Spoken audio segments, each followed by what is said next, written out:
Good morning, campers and fellow drinkers, and welcome to another exciting episode of Farmeritaville. I'm back at Epcot.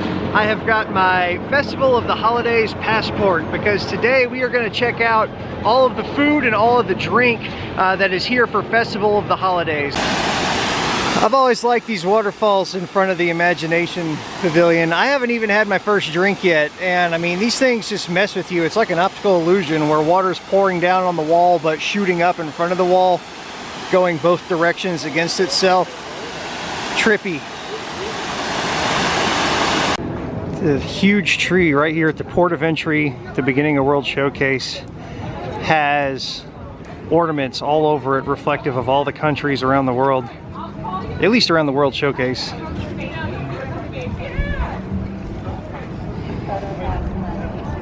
All the parks have these added gold statues placed around for the 50th, and well, to be honest, I couldn't care less. But this is the kid from Coco, whose name I don't know because I've never seen the movie. But I pointed out because our first stop is going to be over here at the Mexico Pavilion, and I thought that it was fitting.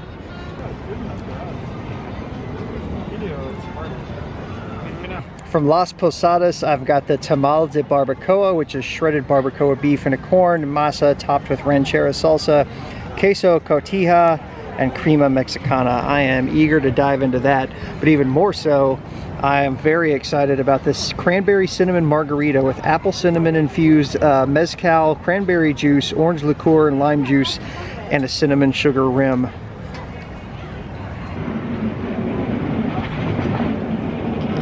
Oh man, that is heaven.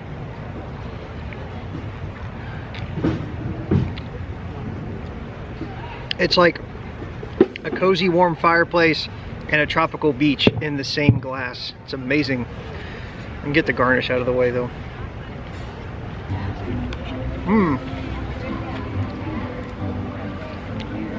Wow, that sauce has got some zing to it. That's real good. It's like a barbacoa stuffed tamale, basically, with these great sauces on top. Really, really good. Shredded barbacoa inside. That crema sauce is delicious. Next stop is the Norway Pavilion. Now, the Norway Pavilion doesn't have any special holiday food or drink offerings. They just have their normal bills of fare. But they have one of the holiday shows happening right out in the street called the Mischievous Magical Barn Santa. Celebrate the season with laughter as a mischievous barn Santa visits Sigrid, an unsuspecting Christmas storyteller. So let's go pop in. That show's happening right now. Let's check it out. Or, like me, on one of our wonderful Norwegian farms. In the city, families might spend time together going to concerts or festivals, church services or parties. And like many of you, they are visited by Santa Claus. But on our farms, many families, like mine, still celebrate the tradition of the Christmas Nissa. There are two. There's Julenissen, who visits our homes on Christmas Eve to bring the children gifts, and the other is Fjusnissen, who lives in the haylofts of our barns. It is said that this Nissa, or Barn Santa, is one of many wonderful, yet strange, little elves who are the guardians of our farm animals and welfare. And it is said that especially at Christmas time, our family should treat these Nissa, the Barn Santa, with respect, for if we don't, they have been known to cause quite a bit of mischief, in one way or another. But well, I have lived on a farm my whole life. In all of my Christmases, I have never seen him. Hello? So, all the talk about this barn Santa is neither here nor there, for we all know that these mischief makers do not exist. Except in stories and fairy tales. Toodle-a-doo! So, all the talk about this barn Santa is neither here nor there, for we all know that these mischief makers do not exist. Unless they do exist and are therefore very clever and mischievous indeed. In Norway, we have a 3-day celebration. Toodle-a-doo! That's right. We like to celebrate with a party. Oh, Sigrid. We like to party. We like to party. We like to toodle-a-doo. Woo woo! Yay! Okay, our big celebration is is on Christmas Eve, in the middle of the day. Party! At about 12 o'clock or so, everything closes up early. The bells ring in the chapel and the bells, they ring in the chapel and everyone returns home to their family. That way they can spend time. Oh, my way, hello there. You have found my bell. What is your name? Hazel, I thank you so much for finding my bell. That was fun. That kind of reminds me of like the kind of comedy duo shows you would see at like a Renaissance fair, but with Disney production value, like nice sound system and great costumes and I don't know. It was fun.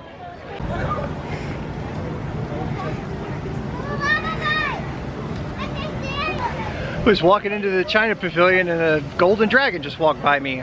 Sorry I couldn't get the camera out sooner. Never know what you're going to see here at Disney World.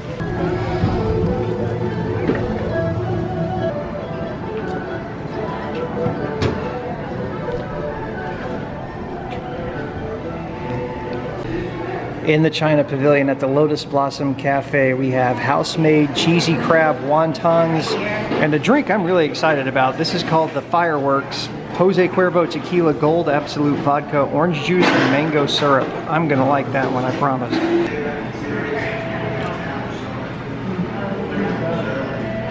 Ooh.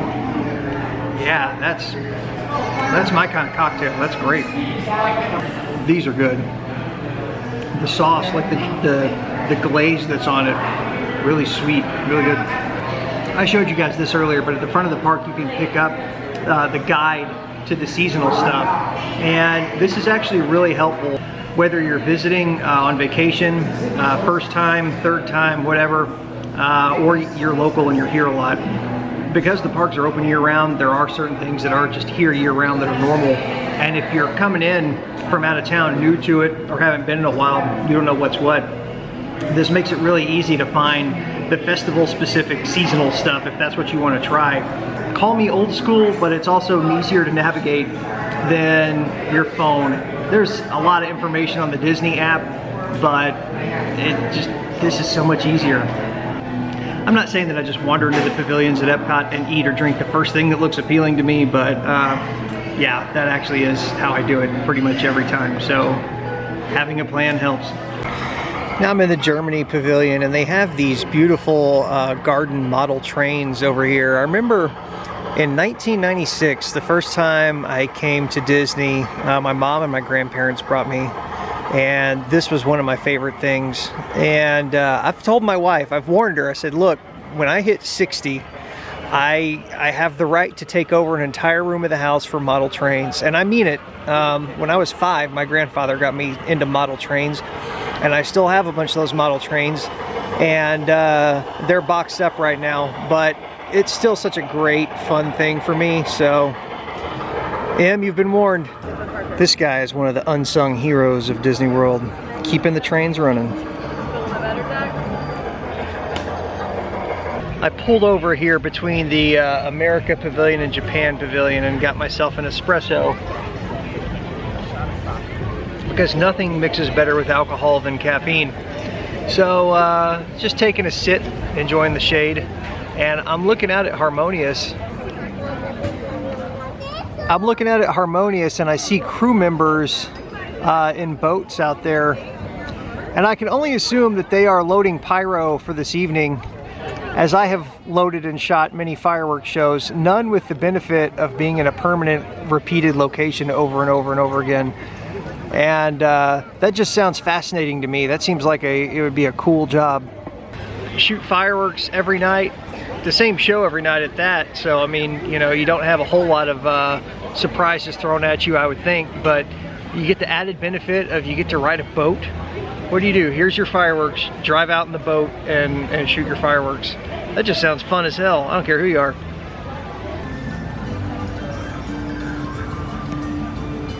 In the Japan Pavilion, I got the Chirashi Sushi Tree, which is sushi tree, that's hard to say. Sashimi grade tuna, salmon, ikura, and yellowtail with vegetables, decorated on an artistic bed of rice to celebrate the holidays. It's kind of hard to tell because there's so much stuff, but that's Christmas, man, it's hard to talk. Christmas tree shaped sushi. easier to see. Sushi in the shape of a Christmas tree. That's a lot of noises. I also found over here, if you go in the Japan Pavilion and immediately to the left behind the tower, there's this great shaded little dining area with some tables, and I never even knew this was here, never looked for it. So this is a great way to get out of the sun and sit down and enjoy a drink or some food. Not bad. Christmas tree sushi. This is the former location of the world famous penis wall in the Morocco Pavilion. If you don't know the story, there used to be a chimney wall shaped like a penis right there, and they took it out, and now it's a door. What was hilarious was I was sitting here and I texted some friends that, and a crowd of people came over, maybe like 7 or 8 people, and this one girl in the group says, "Oh my gosh guys, it's gone." And then I told her, yeah, they took it out, and she knew and I knew exactly what I was talking about, but nobody else did, and we had a good laugh over it. And then to make matters worse, we both took pictures and went to check in on Instagram and found out that the penis wall, somebody has made a check-in spot on Instagram, so you can still come check in at the penis wall. It is now just devoid of penis, unfortunately. Okay, I'm leaving now, but I was sitting over here because it's shady and cool, and in the 10 minutes or so there were 3 different groups with like one noted ringleader in the group trying to show their friends the penis wall and couldn't find it. And I said it used to be right there, and we all had a good laugh. In the French Pavilion at the Marching Noel, my French sucks. At that one, Holiday Kitchen, they've got some cool stuff. I have my eye on that Napoleon de Salmon Brioche. Again, my French sucks. However, I stood in line for about 5 minutes and it didn't move once. So I don't know what the holdup is. Screw you, France, we're going somewhere else. England is not known for their delicious spicy food. As such, there's no food stop here. They even skipped over it in the program. It goes straight from Canada to France. Like the UK's not even here. Can you believe that? The good news is they have beer. And I think it's time we go get some beer. These noisy Canadians next door are making a lot of noise in the UK, eh?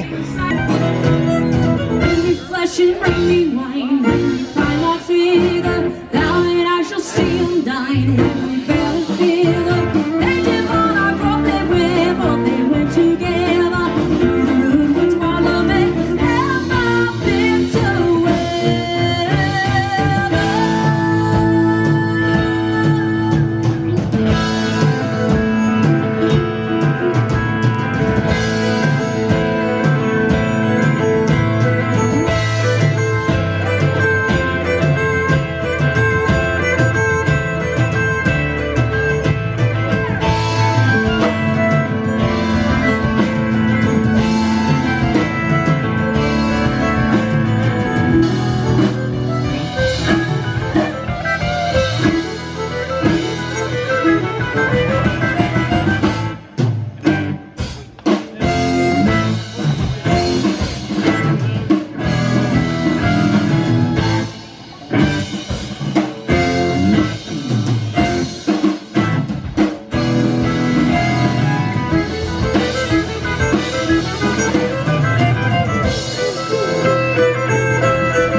Standing over here in the Canada Pavilion, I noticed a couple of the pyro rigs around the edges of the lagoon. There are cues in Harmonious where they shoot multiple comets, as they're called in pyrotechnic terms, from the outer edges of the lagoon towards the center, and right there is one of the launch locations for those.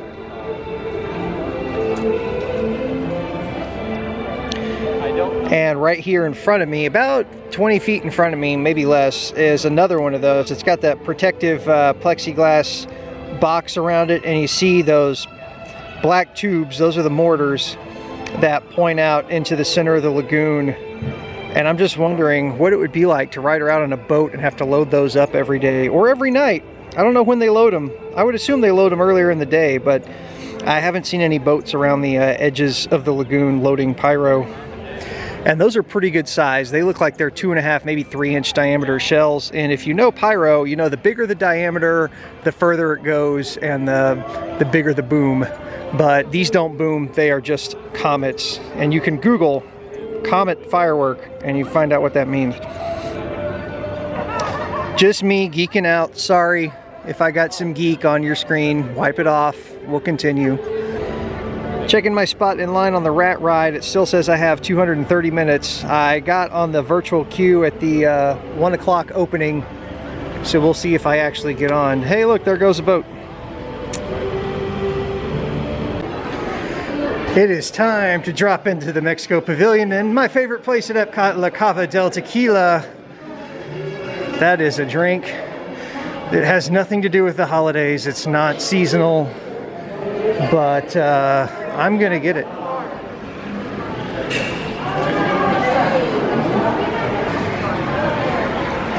It is peak drinking hour at La Cava del Tequila. Line's way back here. I think I'm gonna go for it though. It's that good.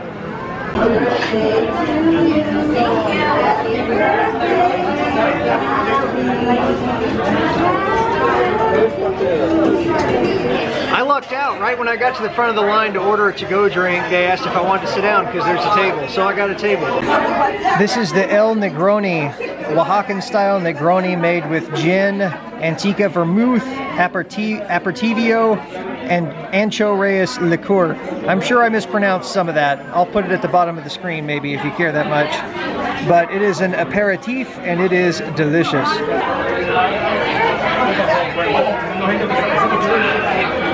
That is amazing. That has great bite. So good. La Cava del Tequila is here in the Mexico Pavilion at Epcot, and it's a very small room. There's maybe 30 people in here, maybe less than that seated, and then there's the bar where you can come in and order drinks to go, and there's usually a line to come into this place. It's about 4 in the afternoon, peak drinking hours, so yeah, it's pretty crowded. I lucked out though, and they had a table open, so instead of taking my drink to go back outside, I'm able to stand in here at a cocktail table and drink my drink in the air conditioning, which is much appreciated. However, I'm right in front of the door, like I'm at the back and the door is over there, and there's just like a horde of people staring at me at a big empty table, which they're not putting other people at, although they could. I wouldn't mind, but I don't know, maybe it's COVID protocol or something. So in the meantime, I am going to enjoy my Negroni here in the air condition and this giant table that I have all to myself. So cheers everybody. Earlier I pointed out some pyrotechnic elements for Harmonious, and now there's boats, multiple boats out there preparing, and the smaller barges full of pyro have been added. These don't stay out all the time like the big pieces do. Those have just been added in the last hour or so. So those get towed into the back where they're loaded every night, or every day rather, I don't know. But they don't live out there, and that makes sense.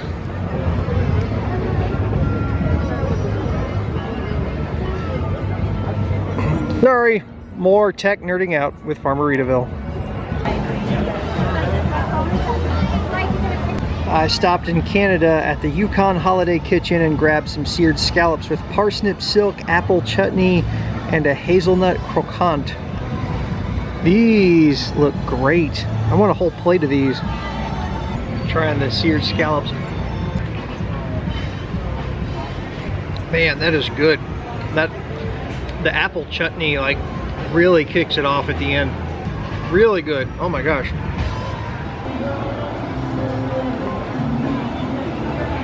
Alright, at the Mele Kalikimaka Holiday Kitchen near the port of entry, I got the Lomi Lomi salmon with tomatoes, onions, salmon, yuzu mayonnaise, and yucca chips. This looks good. It looks like sushi without the rice. That's really good salmon. Oh my gosh. Really good.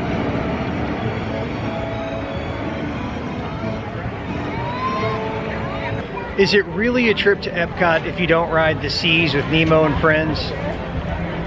Of course it is. This is far from a must-do ride, but right now it has pretty much no wait, and I'm starting to eat and drink myself stupid, so I need to do something to kill some time until my Ratatouille reservation later.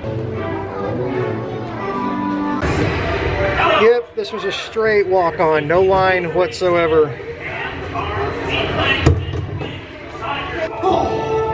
Nemo! Where are you, Nemo? Who's Nemo? He's my son. You know that. I do. We went on a huge adventure together. Is he orange with white stripes and looks kind of like you, only smaller? Yes, have you seen it? Who's he meet? Hi, I'm Dory. And the next one, jellyfish. All right, Mr. Smarty Pants.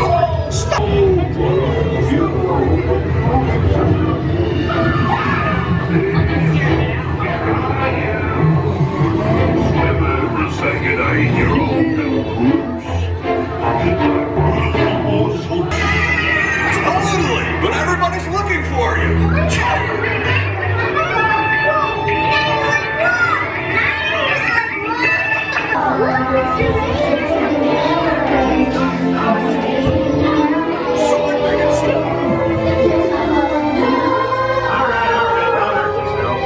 I feel kind of bad doing that ride right after I had a big old bowl of salmon.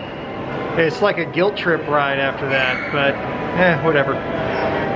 So yeah, I've always just rushed out of here to go do more stuff, but there's aquariums and like other stuff in here, so I'm gonna check that out while I'm inside this pavilion. This is the upstairs part. I had no idea this was up here. I've just passed over this every time.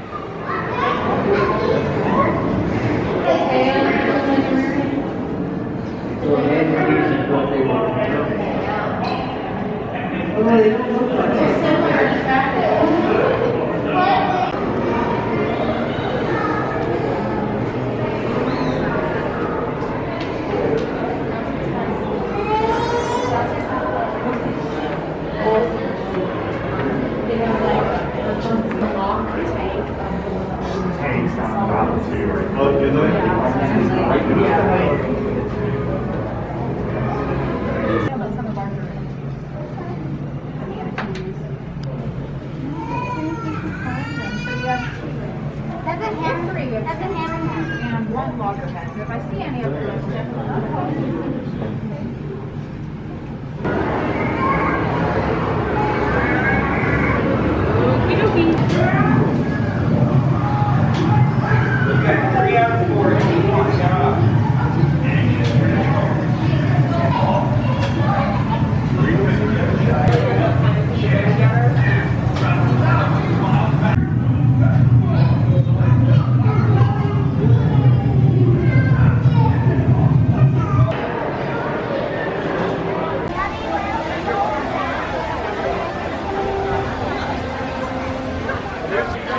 I'm back over here in the World Showcase, and I ducked into the Norway Pavilion because I was getting a sweet tooth, and I got the Troll's Horn, which they tell me is filled with an orange cream. All right, here we go. Well, that's nice. It's light and fluffy.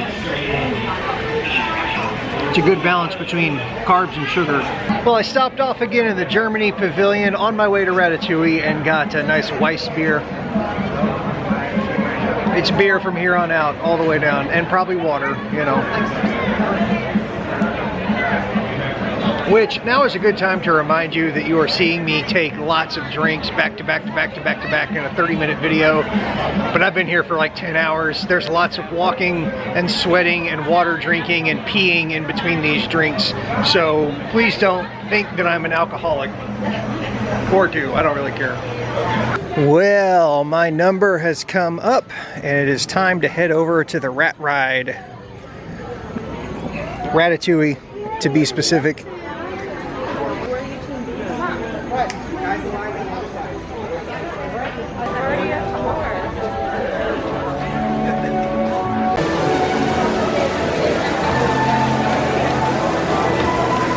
The virtual queue thing is kind of a setup because you gotta wait, like, you feel like you have a fast pass. The thing's like, ooh, go get in line, but you still gotta wait in line for like 40 minutes even after they call your number. So it's really just something they do in like super high demand attractions, but it's weird. I'm just saying, this virtual queue is not very virtual, it's very real.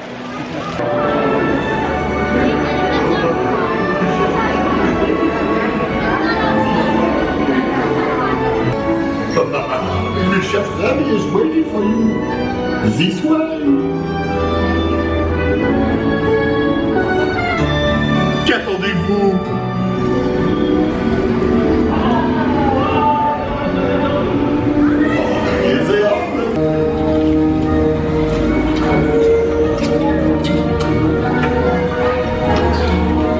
Cette nourriture est pour nos invités, pas pour vous. Hey guys, the food is for them, not you.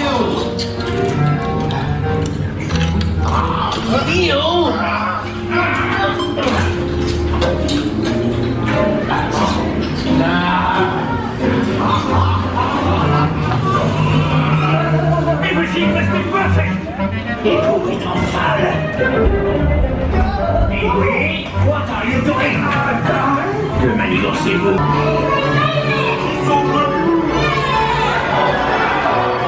Hey, thanks for coming everyone. Vous êtes toujours les bienvenus, chers amis. À bientôt et bon appétit. Et Mino.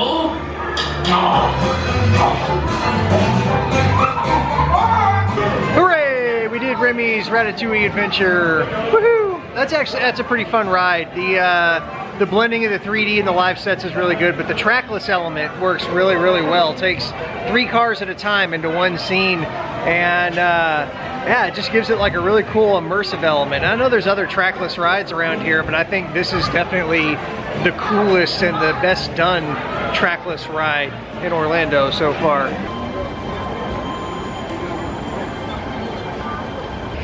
Okay, I'm headed up to the front, and I stopped and got me some cinnamon roasted nuts at the Cashew and Good Cheer Holiday Kitchen. I'm not gonna lie, I'm taking these home for later. I'm not gonna eat these now, but they smelled too good to pass up. And they're placed perfectly, right? As you exit World Showcase, they're counting on that walkout market like me to take these home for later, or snack on in the car. I don't know, either way. I got nuts.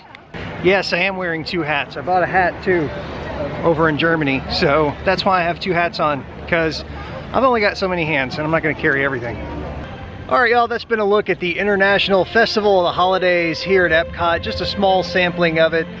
There were a handful of other food vendors, not very many. I did hit most of them. I will note that the International Holiday Festival, there's not as many food vendors as there are during the International Food and Wine Festival in the fall. In fact, a lot of those pop-up booths from International Food and Wine are still there. They were just shut down because there's nothing going on right there. So not quite as much stuff at the holiday version of it, but still good nonetheless. I didn't have anything that I didn't like. So hopefully you guys had fun with me. Be sure to hit that subscribe button if you're new here, because I keep doing stuff like this all the time and I bring you guys with me every single time. So thanks for watching. Y'all take care and have a good night.